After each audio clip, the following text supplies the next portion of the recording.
This podcast may contain content that is graphic and disturbing in nature. Listener discretion is advised. An American two-time Olympic medalist is sentenced to almost a decade in a Russian prison. At the mercy of a foreign justice system and far from home, her only options are completely reliant on ever-shifting global politics.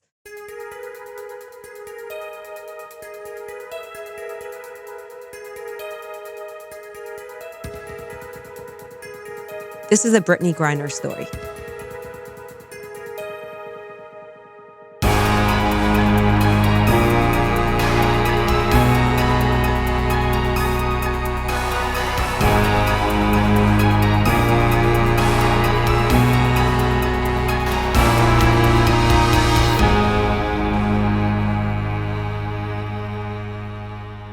How are you feeling, Meghan? Little under the weather again. Wah, wah. Sorry for my nasally voice. No, you don't sound that bad. Thank you. I always get sick when we go back to school, no matter what. I wind up with like 2 illnesses a semester, so it is what it is. Thanks for putting up with it. Yeah, well, thank you for being here anyway. I'm sure our listeners appreciate it. Before we get into today's episode, I must ask, how was your second book club? Fabulous. I love book club. I wish we would have started it sooner. The book club was great. The book was about a sensational trial that had antics that far surpassed, I'd say, the OJ trial, which is shocking. And the discussion with the supporters was great. I love it. I look forward to the next one. Wait, you have an event coming up as well, Amy, don't you? I do. And I have to say, I'm sorry I missed your book club, but I'm hoping that you will attend my next event, Meghan. I have my second lecture on the books. I just sent a save the date to our patrons at the Femme Fatale level and up. I will be doing a lecture on 12/12, so December 12th at 2 p.m. Eastern Standard Time. Now, I know a lot of people work or have other obligations at that time, but don't worry, it will be recorded and it will be made available. But if you can be there, that would be awesome because we will be talking about eyewitness identification. So join us to learn about various identification procedures. We'll also discuss why eyewitness errors are the leading cause of wrongful convictions. And most importantly, how can we help increase identification accuracy in criminal cases? I mean, this is also one of my favorite topics that you teach on. So if I wasn't in class that day, Amy, I would attend.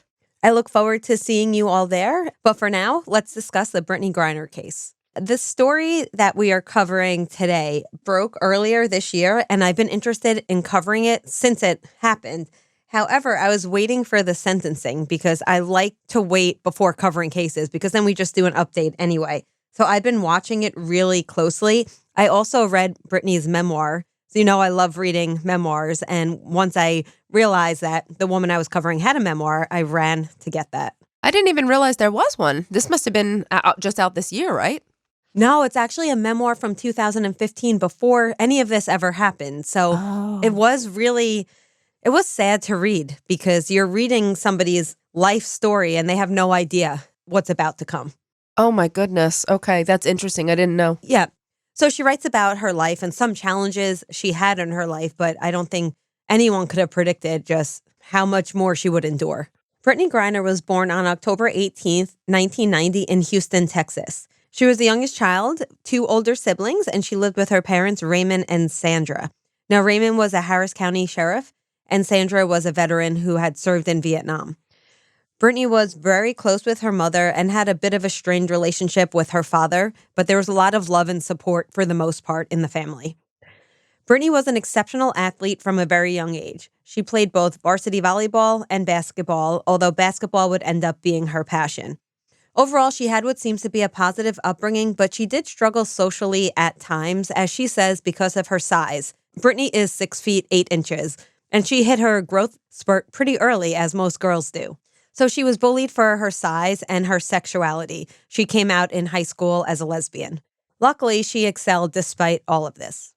Brittney entered high school already a basketball star. In fact, she was so good at basketball that by her sophomore year, she began practicing with the boys' basketball team and training with one of the football coaches at her high school. Was she playing football too? She was not playing football, but it seemed as though she wasn't being challenged enough with the basketball trainer, so the football trainers took an interest in her athleticism. Wow, that's cool. Brittney was named a WBCA All-American and participated in the 2009 WBCA High School All-American game at the young age of 19.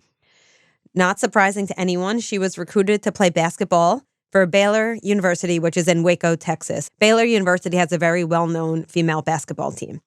In college, Brittney continued to shine and lead her sport by receiving the first team All-American honors after averaging 23 points a game. On April 3rd, 2012, Brittney's team won the Division I Women's Basketball Championship 80-61 over Notre Dame.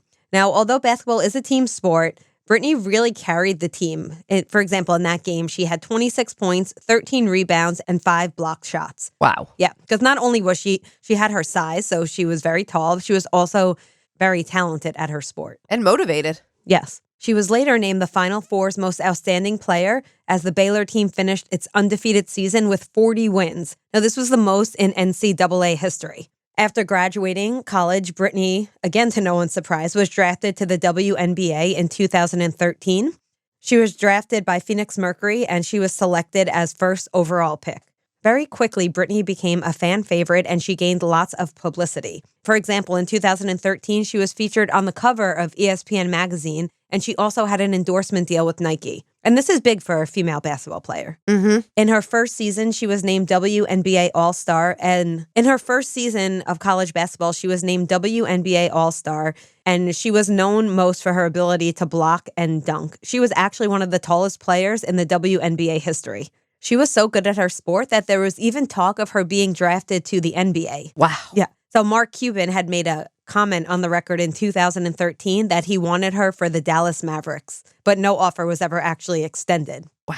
Other than being a star WNBA player, Brittney also played on the U.S. women's national team, and she helped the squad win a gold medal at both the 2016 Olympics and the 2020 Olympics. It's just very, very impressive. Wow. Had you heard of Brittney Griner prior to what's going on right now? I really had not, but I just don't follow sports. I learned about her when I heard the case come out. Mm-hmm. Did you know who she was before this case? Oh, Meghan, I know every WNBA player, and I've been to many WNBA games. I've never seen Brittney play, but you know that my daughter Jordan is an aspiring basketball star. That's right. I did know that. Well, I saw Yeah. her recently, and I got to tell you, she's getting pretty tall. So She's actually one of the shortest in her class, but it's all relative. her legs look so tall to me. She's so tiny. Yeah, so I know WNBA very well, but I didn't know Brittney's. Oh, I knew the name Brittney Griner, but I didn't know that much about her career until I started researching this case. Now, as for Brittney's personal life, in 2014, she got engaged to fellow WNBA player Glory Johnson, and the two were married the following year. But unfortunately, the marriage ended shortly after in 2016. This relationship was a contentious one. Both Brittney and Glory were arrested on charges of assault and disorderly conduct, and they were both suspended from the WNBA and forced to undergo domestic violence counseling. Brittney did find love again, though, and married Sherelle Watson, who is now Sherelle Griner, in 2019. Now, the two had known each other and even dated in college a little bit, and then they went their own ways and they came back together. Oh. Sherelle is from Arkansas, and she recently graduated law school. After getting married, the couple lived together, and she was on the top of her game, recently married, living a happy life, until a fateful trip to Russia would change everything for Brittney. Okay, so how does Brittney end up in Russia? Well, I'm not sure if you know this, Meghan. I actually did not know, but during the off-season, a lot of WNBA players play abroad. Now, Brittney was playing for a Russian basketball team and competing in the Russian Premier League. Do you know that I did know that? And Oh, I you did? swear, I think the reason I knew this, I could be wrong, but there was this movie I loved back in the day in the 90s, Love and Basketball. And she was a female basketball player. And I swear, I think that's the reason I know this. But anyway, I Interesting. did know that about the Oh, offseason. okay. So this was normal for Brittney. She had played in China before. And as I mentioned, a lot of other women played for international leagues during the off season. Now, why do they do this? Any idea? Money. Yeah, many argue that they don't get paid enough during this season and they need to supplement their income on the off season. Now, we're not going to make this podcast about pay inequality, but I think it's important to highlight that the average NBA base salary is about $5.4 million. Do you want to guess how much it is for the WNBA? $250,000. Just over $120,000. Wow, what a gaping disparity. It upsets me, and of course, we spend a lot of time talking, even in our classes, about pay inequalities. The only thing I can say is that there is also a disproportionate amount of attention and money that the male teams bring in. So while I don't like it, there is I can understand some part of that, but still, that's way too unequal. It's way too much of a disparity for me to be comfortable with. I can't even believe that. I was going to say, I think most people can understand why men basketball players would get paid more than women basketball players. But I think when you look at how big that disparity is, I think that's the troubling part. I agree. Close the gap. Okay, sorry, go on. Getting back to today. Okay, so on February 17th, 2022, at age 31, Brittney boarded a plane from New York City headed to Moscow, Russia. Everything was going as planned until she landed in Moscow, and she was stopped at the airport after a customs dog alerted their handler to her carry-on bag. What happens once a dog alerts their handler? They're going to go over and they're going to search. Yep, so this prompted a search of her bag, and officers found vape cartridges that contained cannabis oil. And this is illegal in Russia. Therefore, Brittney was taken into Russian custody and charged with smuggling narcotic drugs into the country where marijuana is illegal. This is a big deal. And I would wonder if at first Brittney was not concerned, because Brittney, in fact, did have a medical marijuana prescription. She had been prescribed the, quote, drug in her home state of Arizona. However, Meghan, in Arizona, it is legal. In Russia, it is not legal. And she might not have known that. Either way, I teach this in my class. You can't claim ignorance. Wherever you travel, you are responsible for knowing the laws of where you travel. I always tell my students that, because just because something's legal here does not make it legal everywhere you go. Ignorance of the law is not a defense. I understand that. I'm just pointing out that she probably did not know that, and that's the reason why. Yeah, and we'll talk about what she says she knows and did not know. But first, it's important to situate this event in time, because just days after her arrest, Russia invaded Ukraine. And this will become important as we discuss the current state of Brittney's case. Okay. Now, it took a few weeks for the word of Brittney's detainment to reach the U.S. media. The first time it was publicly spoken about wasn't until March 7th. And again, she was detained on February 17th. The WNBA and U.S. Basketball released statements indicating that they fully supported Brittney and that their main priority was a swift and safe return of Brittney to the United States. Oh. Around the same time, her wife, Sherelle, posted a message on Instagram just saying, I miss you, we're working for you. Really, it was just a message of support. So now Sherelle's followers and anyone who follows WNBA or USA Basketball, now it's becoming a story. These announcements prompted support from local politicians, but it was very clear for everybody from the beginning that getting Brittney back might not be so easy given the political climate. Right. The House Foreign Affairs Committee said, quote, "The Russian criminal justice system is very different than ours, very opaque. We don't have a lot of insight into where she is in that process right now, but she has been held for 3 weeks, and that's extremely concerning." So the White House also did make a statement and admitted that this situation was worrisome. Nobody really knew what to expect, because if convicted, Brittney could be facing 10 years in a Russian prison. That was much stiffer than I realized. However, our drug laws are pretty stiff, too. And we'll spend a lot of time talking about drug laws when we get to our discussion. Okay. So things seem to be moving slow, but we're dealing with a different criminal justice system. But even in our system, things move slow. That's just the nature of the system. After several weeks of being detained, the court extended the period of detention for another few months until May 19th.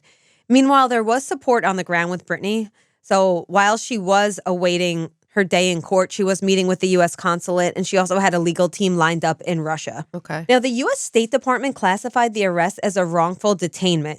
And this was very important because once they made that classification, the Office of the Special Presidential Envoy for Hostage Affairs would now oversee the situation. But why did they declare it a wrongful detainment if she was technically in violation of Russian law? Maybe it's just a strategic move to get, more powers involved. Yeah, I think it was strategic because the State Department office is particularly focused on hostage release and the freeing of wrongfully detained Americans. And this was the first time that the situation seemed to be taken seriously by the U.S. government. And at this point, Brittney had been in a Russian jail for over 3 months. Oh, wow. Okay. But unfortunately, proceedings got delayed yet again by the Russian courts. It would be another few months, but the formal trial was scheduled for July 1st, 2002. Mm-hmm. Brittney pled guilty to charges of smuggling drugs into Russia. And I would bet that her lawyers advised her to do this, and I think this was a smart move to just admit wrongdoing. Now, she stated that do you think that it was just Like she's throwing herself at the mercy of the court. Like, I'm guilty, but yeah. please, spare me. Yes, I think Brittney was probably advised that the court might be more lenient if she just takes accountability. Yeah. And she did state to the court that, I brought cannabis products into this country. I did so inadvertently. So she says she was packing quickly. She did not mean to break the law. She says there was no intent, and she never meant to harm the people of Russia. Every part of that statement rings true, except I didn't realize I brought it. I'm going to say she probably did realize that she brought it, if I had to guess. But, I mean, I don't think the intent was to do anything wrong, but I have a sneaking suspicion that she probably realized she was taking it with her. I thought that, but I've spent a lot of time researching this case, and I came across some information that players who traveled to Russia to play basketball were given very strict instructions about the law and the importance of following the law because of the strict sanctions that Russia imposes. Okay. But I don't know if this was ever explained to Brittney.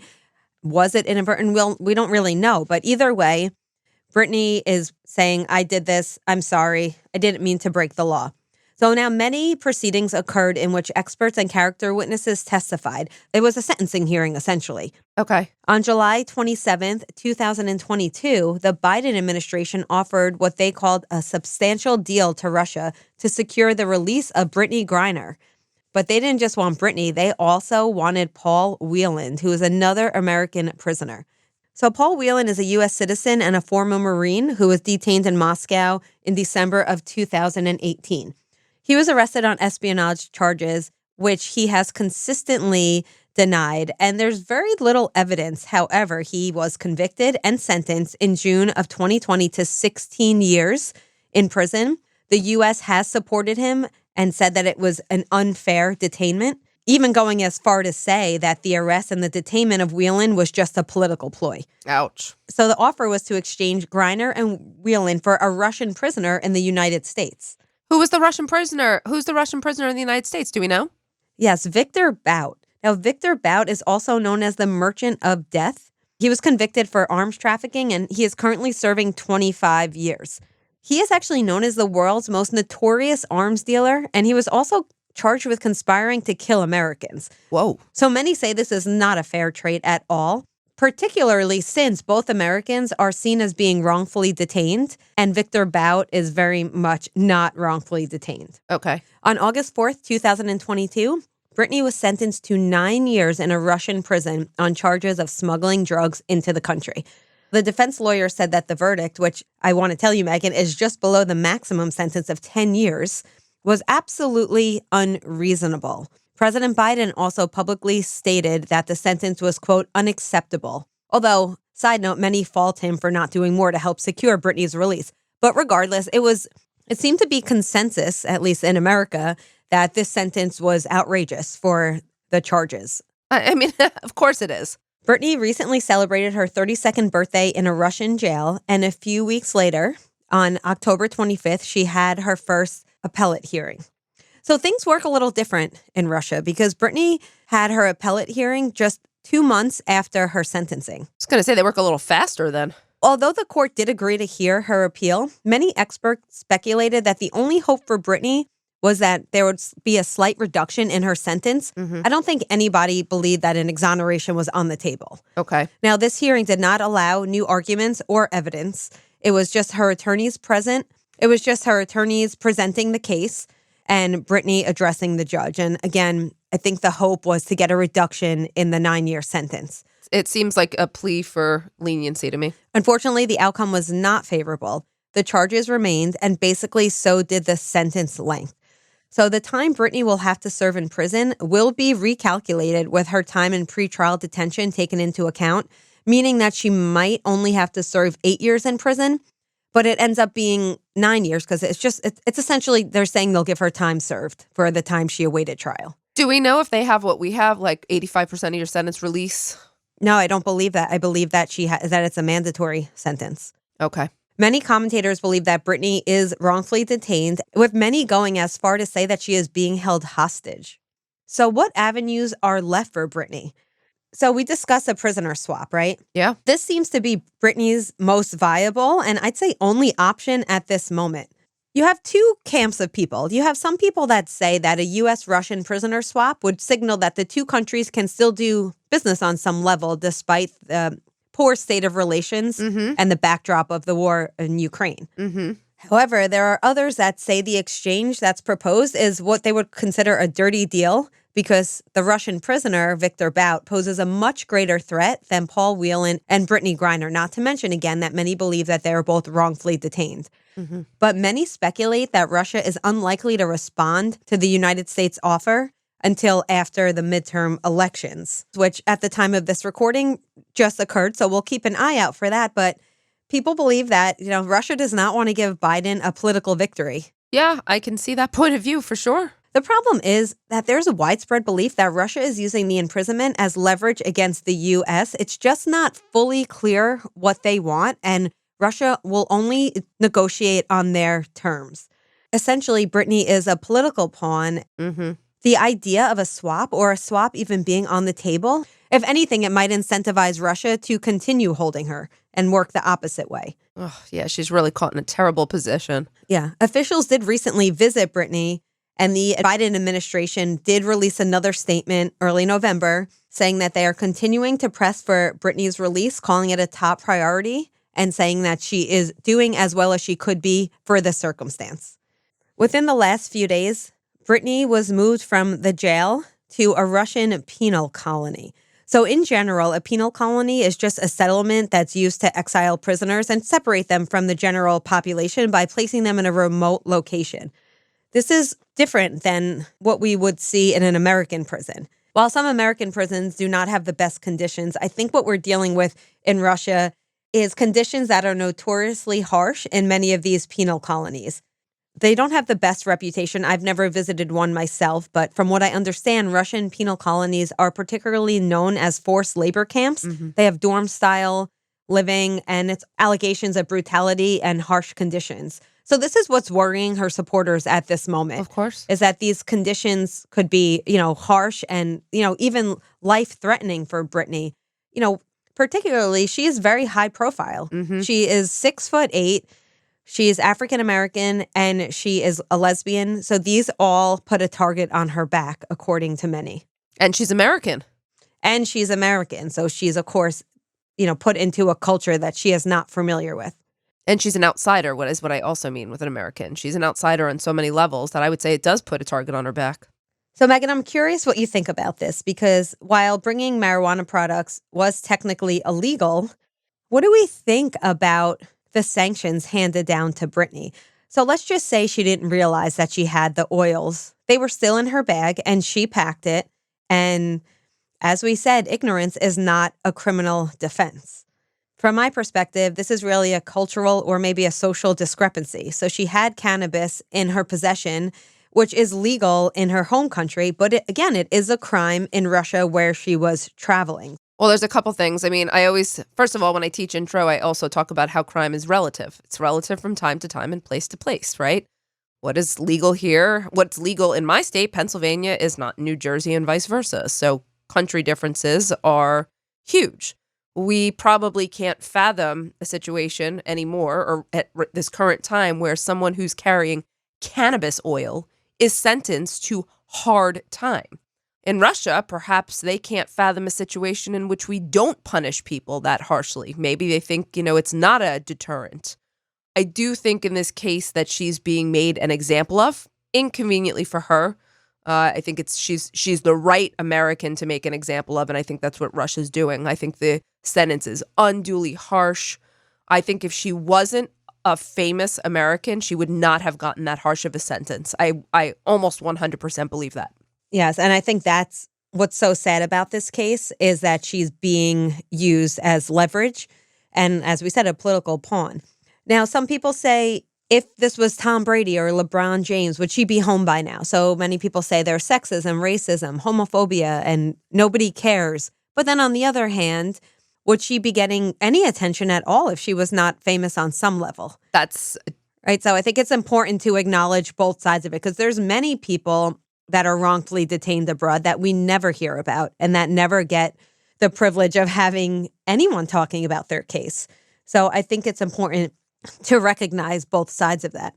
I think celebrity status plays a role, and I think it's why she's getting attention, although it hasn't been as much attention as maybe Tom Brady would get. Yeah. But again, she was a female in a female sport that isn't, celebrated in the same way that, maybe football is, or by comparison. Yeah.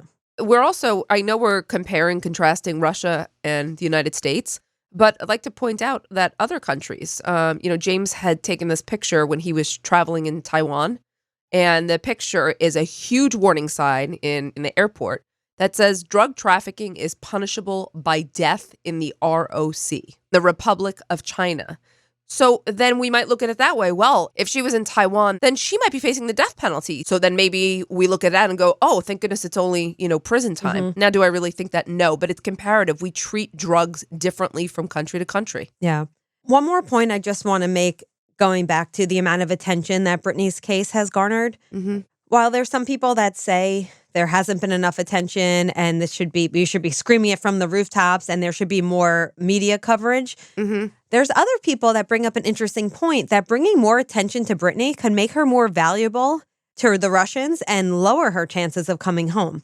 Because the more we want her back, the higher the stakes. So some people say we need to just quiet down and stop making such a big deal about it. Russia might dig in, too. They might dig in like they're making such a big deal of this. They're bringing so much heat on us. We do not appreciate it. They might feel like the Americans are thumbing their nose at their system. So they could definitely... Oh, it reminds me of that movie. Oh, my gosh. Do you know which movie I'm talking about? Broke Down Palace? Not Broke Down Palace. That was one of them, but Return to Paradise with Vince Vaughn and Joaquin Phoenix, where, he's receiving a sentence, a harsh sentence for a drug crime, and then the American reporters make such a big deal of it, and then they really lean in and wind up going through with a death sentence that they might not have if we didn't publicize it. So that's obviously fictional, but it reminds me, it's the same concept here.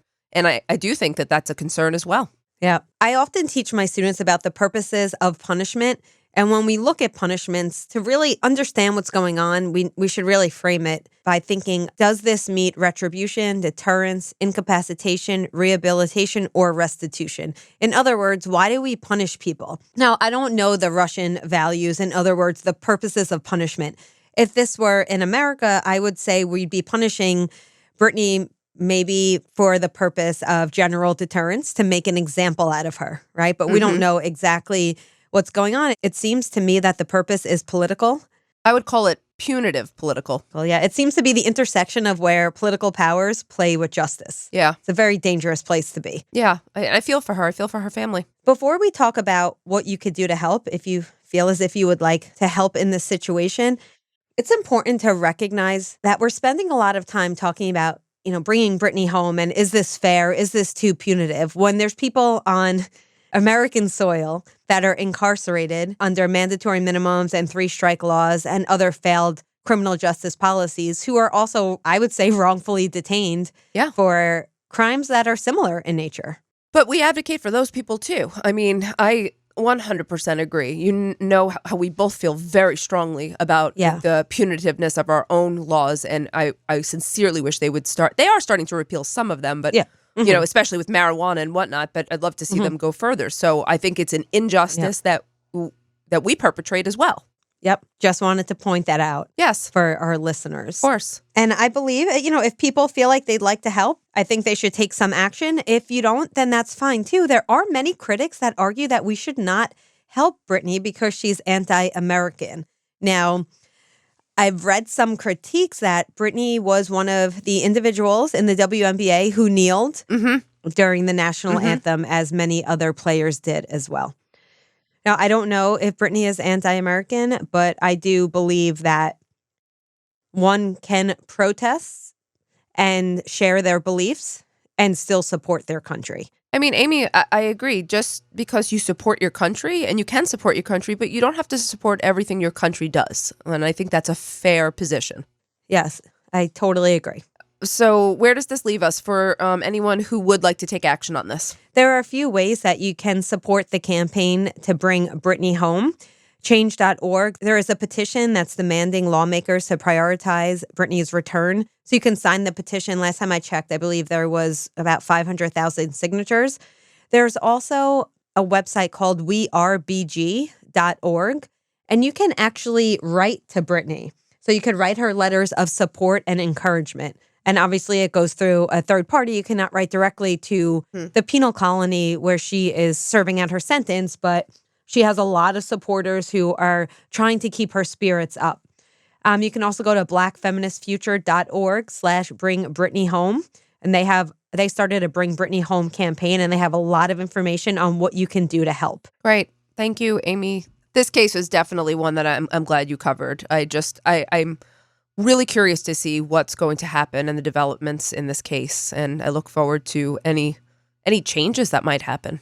I think this is a case in which we will see an update, and I do hope that update is a reduction in the sentence length. Yeah, I would have to agree. Thank you so much for bringing us this case today, Amy. All right, thank you all so much for listening, and we will catch you next time on Women in Crime. Women in Crime is hosted by Meghan Sachs and Amy Shlosberg. Our producer and editor is James Varga. Music composition is by Desert Media. If you enjoy the show, please remember to subscribe and leave a review. You can also support the show through Patreon, where you can get access to additional ad-free content such as virtual happy hours and an extra full-length episode each month. For more information, visit patreon.com/womenincrime.